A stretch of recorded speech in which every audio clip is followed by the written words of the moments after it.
Hola, buenas tardes, amigos y amigas de mi amigo Freud. No os asustéis, me he puesto unas gafas de sol y se me ha quedado el pelo un poco apuntado. No salgo debajo de la cama. Y bueno, hoy volvemos al rinconcito de las obras maestras de la literatura universal, pero volvemos de la mano de la novelista inglesa Jane Austen. Ya sabéis que estamos avanzando paralelamente con El Quijote de Cervantes y con la obra Orgullo y Prejuicio de Austen. Em,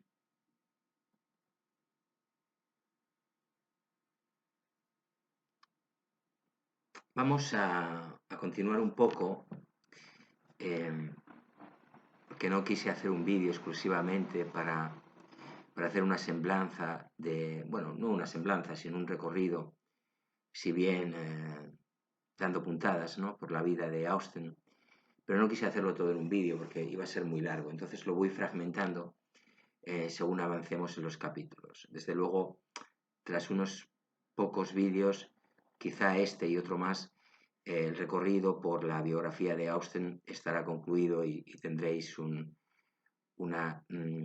idea muy aproximada de en qué consistió su existencia, ¿no?, y la relación que puede tener con su obra, con su obra novelística. Bueno, Austen nació el 16 de diciembre de 1775 en Steventon, Hampshire, en Inglaterra. Fue la séptima hija del reverendo George Austen, el párroco anglicano de la localidad de Steventon, y de su esposa Cassandra. El reverendo Austen obtenía un suplemento a los ingresos de la familia, dando clases particulares a alumnos que residían en su casa, en la casa de los Austen. La familia estaba compuesta por 8 hermanos, siendo Jane y su hermana mayor, Cassandra, las únicas mujeres.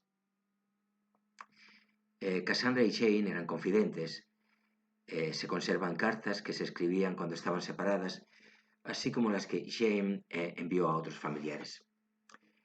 3 de los hermanos de Austen ingresaron en el ejército, lo que provocó que Jane tuviera un amplio conocimiento de la vida en el regimiento, como así se muestra en la obra que estamos interpretando, Orgullo y Prejuicio.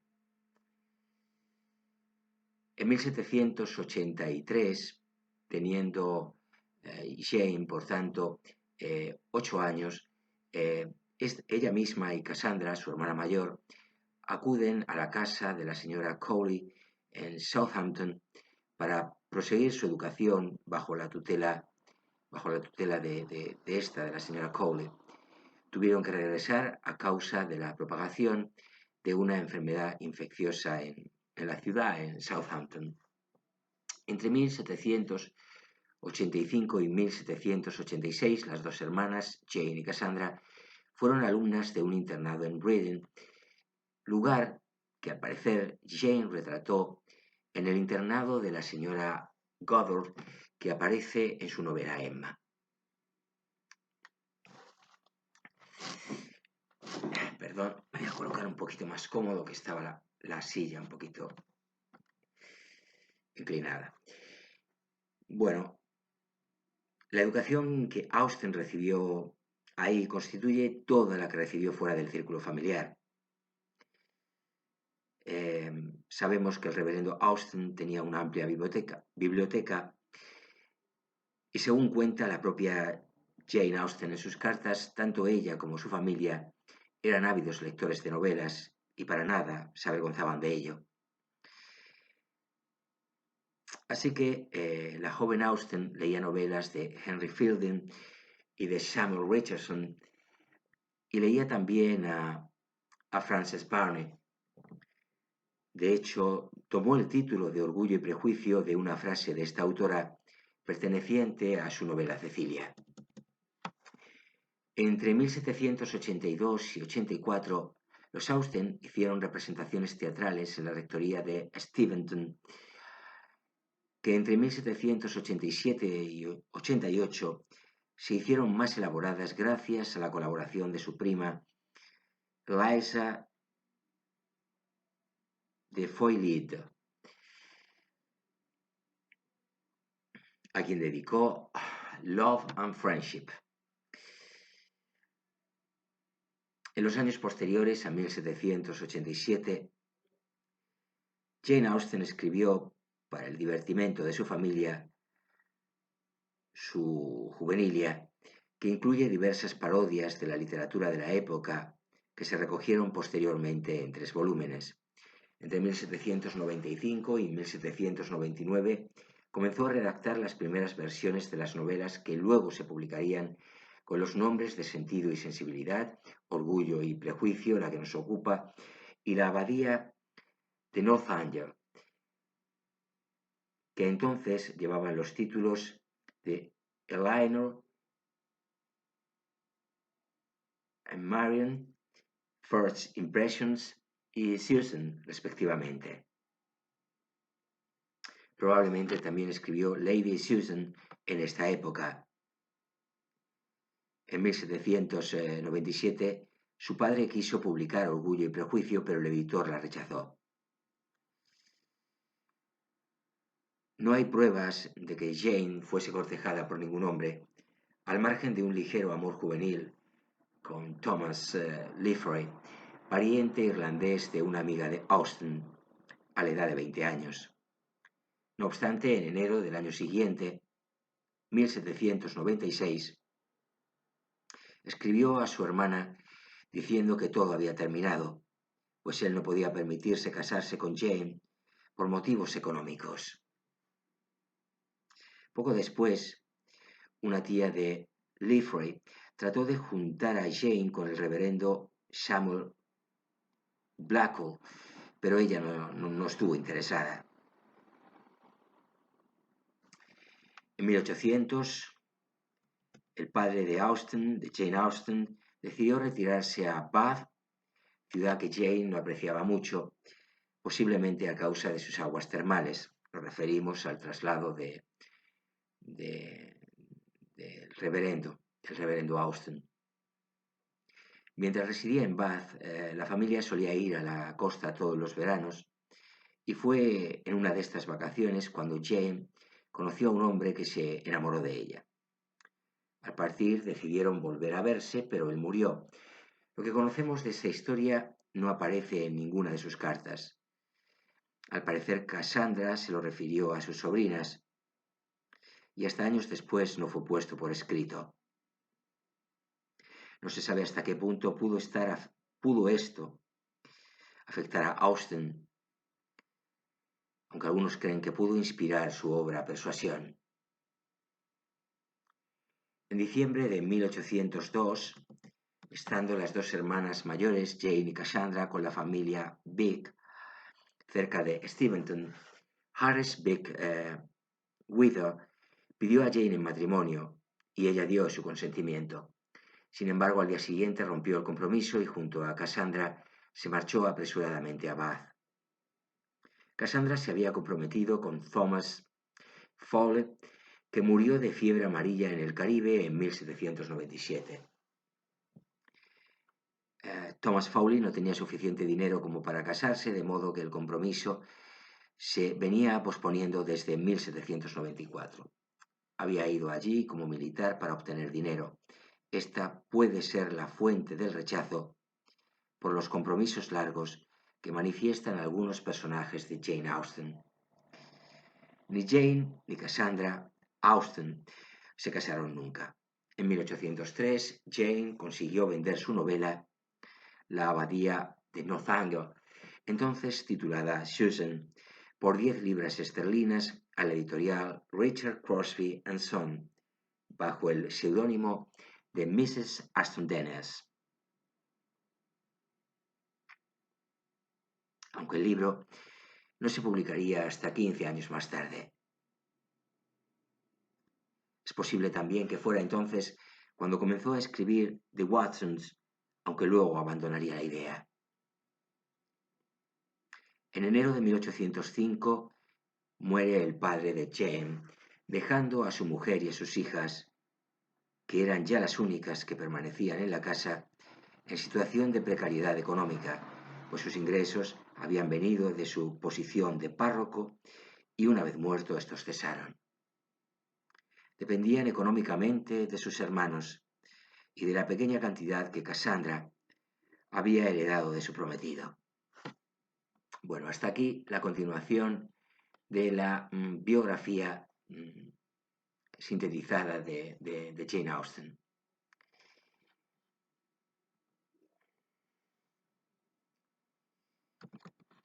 En cuanto a la obra Orgullo y Prejuicio,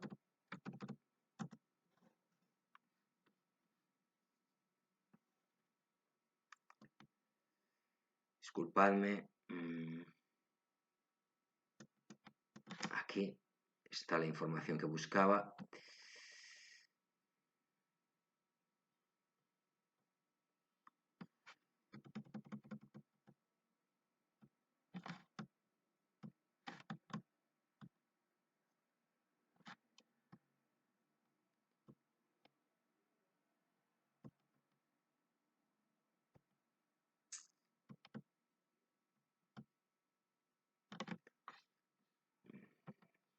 Disculpadme, he cometido un error al seleccionar. Ahora sí.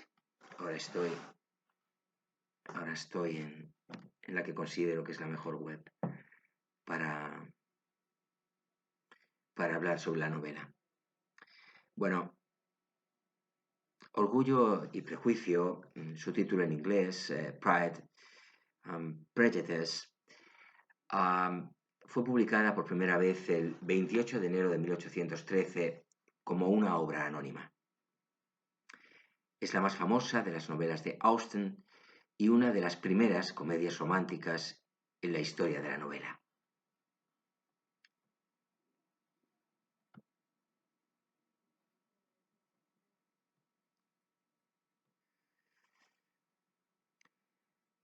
Su primera frase es, además, una de las más famosas en la literatura inglesa. A saber, es una verdad mundialmente reconocida que un hombre soltero, poseedor de una gran fortuna, necesita una esposa. Es una novela de desarrollo personal en la que las dos figuras principales,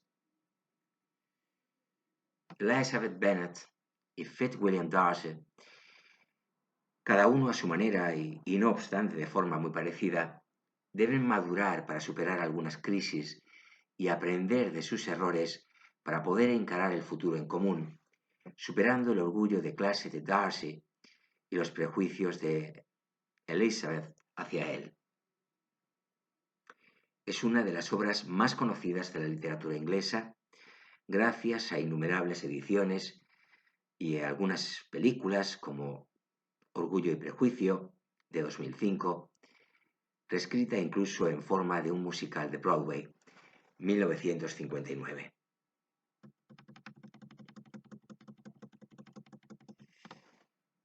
En cuanto a la génesis de la novela, y aquí nos quedaremos para pasar a la interpretación de la obra, cuando Jane Austen escribió Orgullo y Prejuicio, apenas tenía 20 años, como ya sabemos, y compartía habitación con su hermana. Escribía en simples cuadernos. La primera redacción de la obra data del periodo 1796. Inicialmente recibió el título de First Impressions, primeras impresiones, pero nunca fue publicada con ese nombre. Esta primera versión de la novela ya estaba esbozada por Jane Austen a los 21 años. En 1797, el padre de Jane se la ofreció a un editor que la rechazó. Jane Austen revisó la obra en 1809-1810 y de nuevo en 1812, y se la ofreció entonces, con el apoyo de su hermano Henry, a otro editor que había publicado Sentido y Sensibilidad el año anterior. Se publicó por primera vez el 28 de enero de 1813 y, al igual que su predecesora y la abadía de Northanger, fue escrita en la rectoría de Steventon.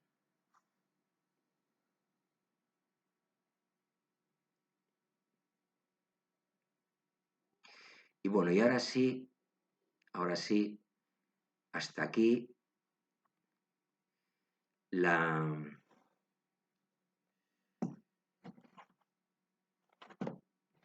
hasta aquí los preliminares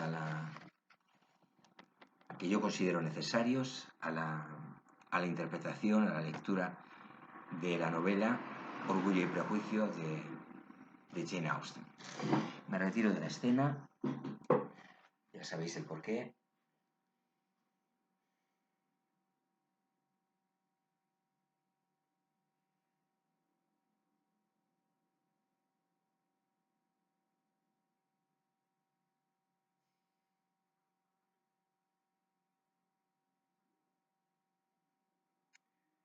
Está descargándose la obra, disculpadme, ya la tengo aquí.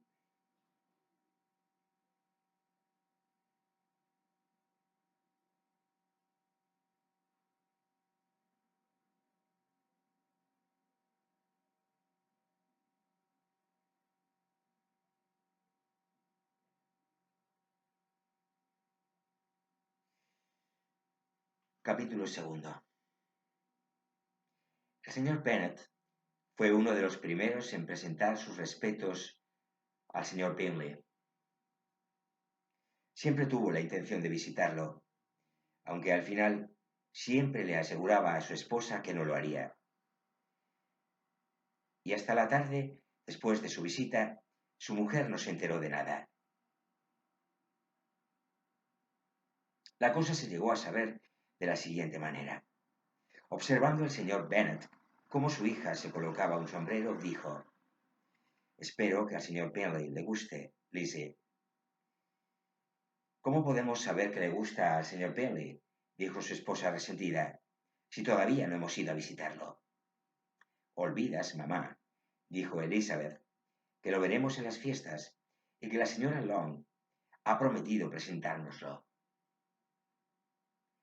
«No creo que la señora Long haga semejante cosa. Ella tiene 2 sobrinas en quienes pensar. Es egoísta e hipócrita y no merece mi confianza». «Ni la mía tampoco», dijo el señor Bennet, «y me alegro de saber que no dependes de sus servicios». La señora Bennet no se dignó contestar, pero incapaz de contenerse empezó a reprender a una de sus hijas. «Por el amor de Dios, Kitty, no sigas tosiendo así. Ten compasión de mis nervios. Me los estás destrozando». «Kitty no es nada discreta tosiendo», dijo su padre. «Siempre lo hace en el momento inoportuno». «A mí no me divierte toser», replicó Kitty quejándose. «¿Cuándo es tu próximo baile, Lizzie?» «De mañana en 15 días». «Sí, así es», exclamó la madre. «Y la señora Long no volverá hasta un día antes. Así que le será imposible presentarnos al señor Bingley, porque todavía no le conocerá». «Entonces, señora Bennet, puedes tomar la delantera a tu amiga y presentárselo tú a ella». «Imposible, señor Bennet, imposible, cuando yo tampoco le conozco. ¿Por qué te burlas?» «Celebro tu discreción. Una amistad de 15 días es verdaderamente muy poco. En realidad, al cabo de solo 2 semanas, no se puede saber muy bien qué clase de hombre es. Pero si no nos arriesgamos nosotros, lo harán otros. Al fin y al cabo, la señora Long y sus sobrinas pueden esperar a que se les presente en su oportunidad. Pero no obstante, como creerá que es un acto de delicadeza por su parte el declinar la atención, seré yo el que os lo presente». Las muchachas miraron a su padre fijamente. La señora Bennet se limitó a decir: «Tonterías, tonterías». «¿Qué significa esa enfática exclamación?», preguntó el señor Bennet. «¿Consideras las fórmulas de presentación como tonterías, con la importancia que tienen?» «No estoy de acuerdo contigo en eso». «¿Qué dices tú, Mary?» «Que yo sé que eres una joven muy reflexiva y que lees grandes libros y los resumes». Mary quiso decir algo sensato, pero no supo cómo. «Mientras Mary aclara sus ideas», continuó él, «volvamos al señor Bingley. Estoy harta del señor Bentley, gritó su esposa. Siento mucho oír eso. ¿Por qué no me lo dijiste antes? Si lo hubiese sabido esta mañana, no habría ido a su casa. Mala suerte.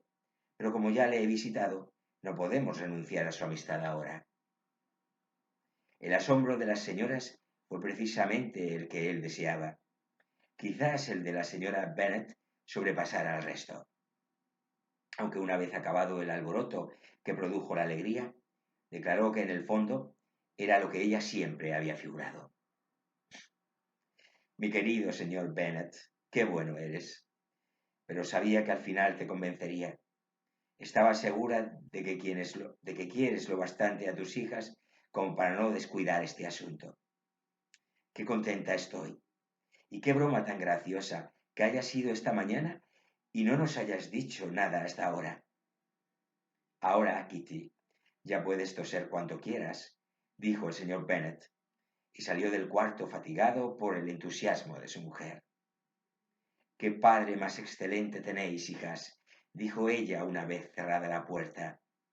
No sé cómo podréis agradecerle alguna vez su amabilidad, ni yo tampoco, en lo que a esto se refiere. A estas alturas, os aseguro que no es agradable hacer nuevas amistades todos los días, pero por vosotras haríamos cualquier cosa. Lydia, cariño, aunque eres la más joven, apostaría a que el señor Bentley bailará contigo en el próximo baile. Estoy tranquila, dijo Lydia firmemente, porque aunque soy la más joven, soy la más alta. El resto de la tarde se lo pasaron haciendo conjeturas sobre si el señor Bentley devolvería pronto su visita al señor Bennet y determinando cuándo podrían invitarle a cenar. Capítulo 3. Por más que la señora Bennet, con la ayuda de sus hijas, preguntase sobre el tema, no conseguía sacarle a su marido ninguna descripción satisfactoria del señor Bentley.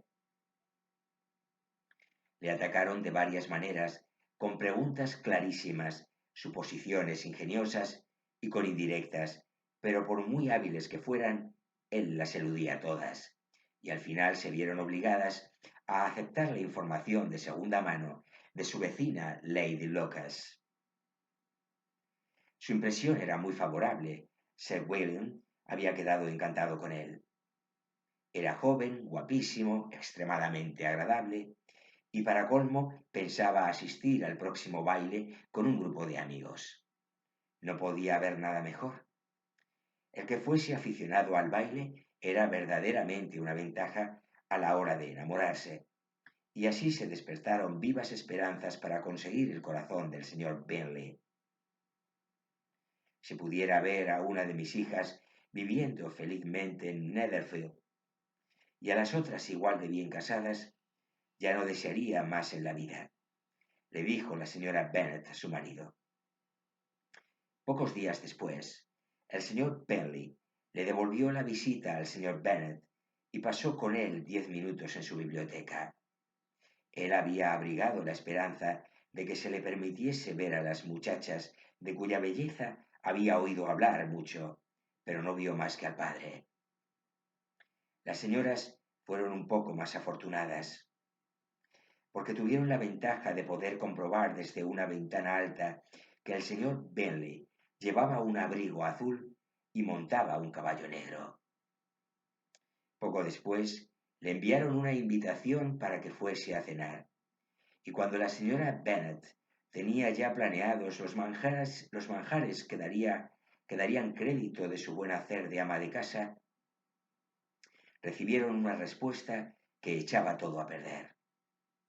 El señor Bentley se veía obligado a ir a la ciudad al día siguiente y, en consecuencia, no podía aceptar el honor de su invitación. La señora Bennet se quedó bastante desconcertada. No podía imaginar qué asuntos le reclamaban en la ciudad tan poco tiempo después de su llegada a Hertfordshire, y empezó a temer que iba a andar siempre revoloteando de un lado para otro sin establecerse definitivamente y como es debido en Netherfield. Lady Lucas apaciguó un poco sus temores, llegando a la conclusión de que solo iría a Londres para reunir a un grupo de amigos para la fiesta. Y pronto corrió el rumor de que Bentley iba a traer a 12 damas y a 7 caballeros para el baile. Las muchachas se afligieron por semejante número de damas, pero el día antes del baile se consolaron al oír que en vez de 12 había traído solo a 6, 5 hermanas y una prima. Y cuando el día del baile entraron en el salón, solo eran 5 en total: el señor Bentley, sus 2 hermanas, el marido de la mayor y otro joven. El señor Bentley era apuesto, tenía aspecto de caballero, semblante agradable y modales sencillos y poco afectados. Sus hermanas eran mujeres hermosas y de indudable elegancia. Su cuñado, el señor Hurst, casi no tenía aspecto de caballero, pero fue su amigo, el señor Darcy, el que pronto centró la atención del salón por su distinguida personalidad. Era un hombre alto,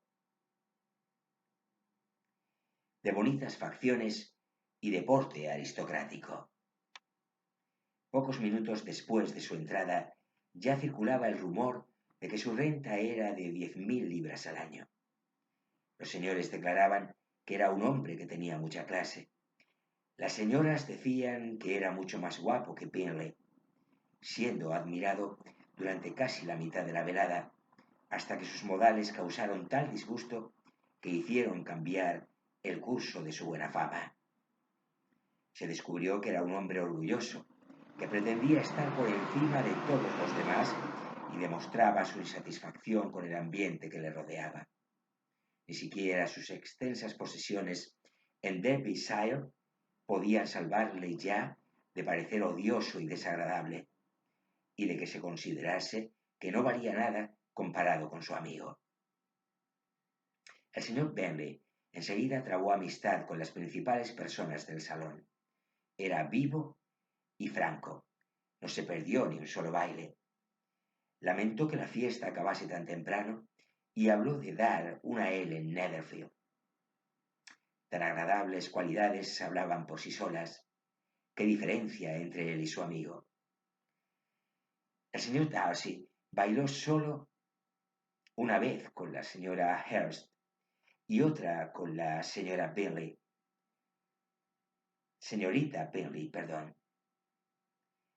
y se negó a que le presentasen a ninguna otra dama, y se pasó el resto de la noche deambulando por el salón y hablando de vez en cuando con alguno de sus acompañantes.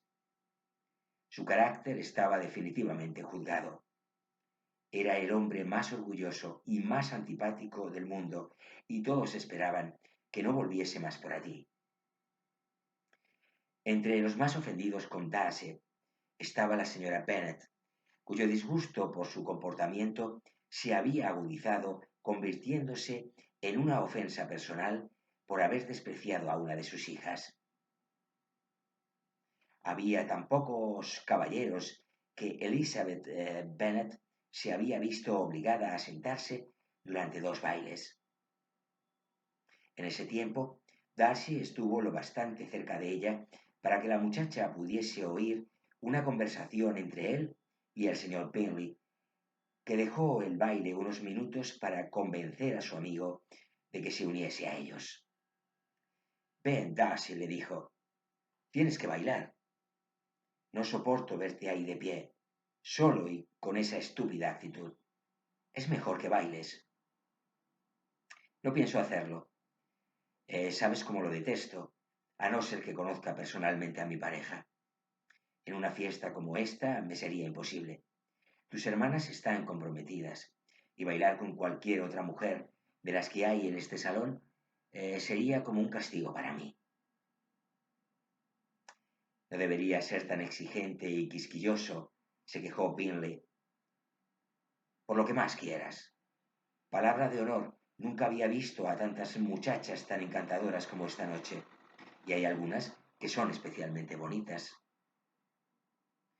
Tú estás bailando con la única chica guapa del salón, dijo el señor Darcy, mirando a la mayor de las Bennet. Oh, ella es la criatura más hermosa que he visto en mi vida. Pero justo detrás de ti está sentada una de sus hermanas, que es muy guapa y apostaría que muy agradable. Deja que le pida a mi pareja que te la presente. ¿Qué dices? Y volviéndose, miró por un momento a Elizabeth hasta que sus miradas se cruzaron. Él apartó inmediatamente la suya y dijo fríamente: no está mal, aunque no es lo bastante guapa como para tentarme, y no estoy de humor para hacer caso a las jóvenes que han dado de lado a otros.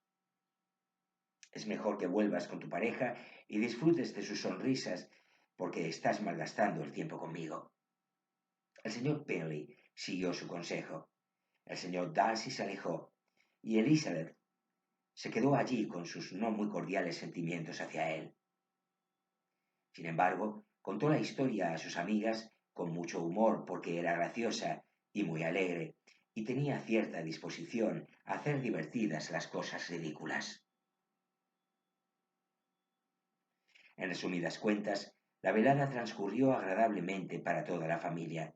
La señora Bennet vio cómo su hija mayor había sido admirada por los de Netherfield. El señor Bingley había bailado con ella 2 veces y sus hermanas estuvieron muy atentas con ella. Jane estaba tan satisfecha o más que su madre, pero se lo guardaba para ella. Elizabeth se alegraba por Jane. Mary había oído cómo la señorita Bingley decía de ella que era la muchacha más culta del vecindario, y Catherine y Lydia habían tenido la suerte de no quedarse nunca sin pareja, que como les habían enseñado, era de lo único que debían preocuparse en los bailes. Así que volvieron contentas a Longbourn, el pueblo donde vivían y del que eran los principales habitantes. Encontraron al señor Bennet aún levantado, con un libro delante. Perdía la noción del tiempo, y en esta ocasión sentía gran curiosidad por los acontecimientos de la noche que había despertado tanta expectación. Llegó a creer que la opinión de su esposa sobre el forastero pudiera ser desfavorable, pero pronto se dio cuenta de que lo que iba a oír era todo lo contrario. «Oh, mi querido señor Bennet», dijo su esposa al entrar en la habitación, «hemos tenido una velada encantadora. El baile fue espléndido. Me habría gustado que hubieses estado allí». Jane despertó tal admiración. Nunca se había visto nada igual.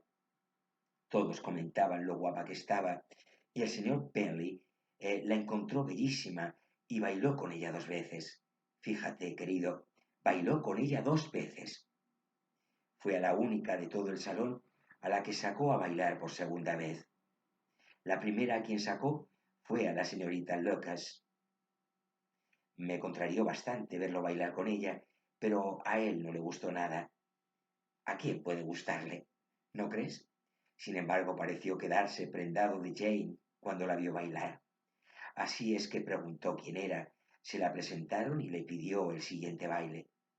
Entonces bailó el tercero con la señorita King, el cuarto con María Lucas, el quinto otra vez con Jane, el sexto con Lizzie y el Boulanger.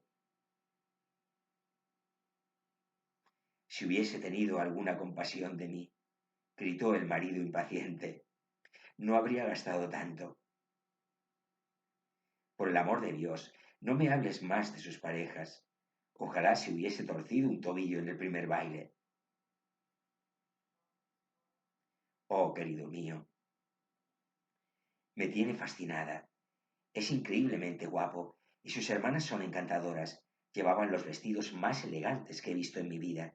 El encaje del de la segunda, del de la señora Hurst.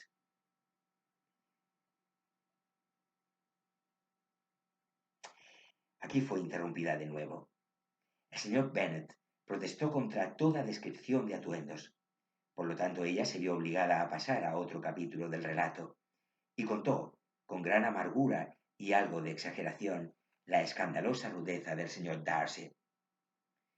Pero puedo asegurarte, añadió, que Lizzie no pierde gran cosa con no ser su tipo, porque es el hombre más desagradable y horrible que existe, y no merece las simpatías de nadie. Es tan estirado y tan engreído que no hay forma de soportarle. No hacía más que pasearse de un lado para otro como un pavo real. Ni siquiera es lo bastante guapo para que merezca la pena bailar con él. Me habría gustado que hubieses estado allí y que le hubieses dado una buena lección. Le detesto. Y hasta aquí la lectura de hoy. Bueno, vuelvo a la pantalla para no ser como el señor Darcy y despedirme como merecéis todos y todas, ¿no?